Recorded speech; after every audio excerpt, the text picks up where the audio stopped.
Classic game पहले simple सी racing game होती थी या फाइटिंग गेम होती थी, अब की गेम्स में बहुत डिफरेंस है। पहले वो टिपिकल कॉइन्स होते थे, तो वो 2 मिनट रह गए कि कॉइन डालना है। अब वो आवरली चार्ज है, वो आके आराम से एयर कंडीशनर लगे हुए हैं, सोफे में बैठ के game. As compared to different countries, अगर आप पाकिस्तान में भी देखें तो अब ई गेमिंग का जो है काफ़ी ज़्यादा रुझान जो है वो आ रहा है। लाइक रिसेंटली वर्ल्ड में भी अगर आप देखें तो काफ़ी एक्सपोज और काफ़ी टूर्नामेंट जो है वो ई गेमिंग के चल रहे हैं। इवन के रिसेंटली हमारे एक प्लेयर जो है वो इंटरनेशनल लेवल पे विन करके भी आए हैं ई गेमिंग को। तो इस लिहाज से देखा जाए तो ई गेमिंग काफ़ी इन्हेंस कर रही है फिजिकल स्पोर्ट के लिए। तो हमारी जो यंग जनरेशन है वो अब इससे अर्निंग भी एक अच्छी खासी अर्निंग भी कर रही है।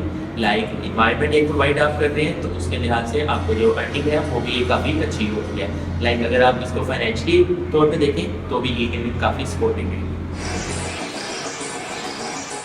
गेमिंग दरअसल अब इसके ऊपर बैक एंड अगर देखा जाए ना ई गेमिंग का, तो ये बहुत से शौकीन हैं जो पहले बस एनी गेम लोग अब एज अ प्रोफेशनल खेलते हैं, वो टूर्नामेंट्स खेलते हैं, उसके टूर्नामेंट्स की फीस चार्ज करते हैं हमसे। जो प्रोफेशनल प्लेयर हैं वो आप उसको अगर बुलाते हैं तो वो आपसे फ़ी चार्ज करेगा आने की, और गेम खेलने की भी फ़ी आप उसको देंगे, वो आपको नहीं देगा।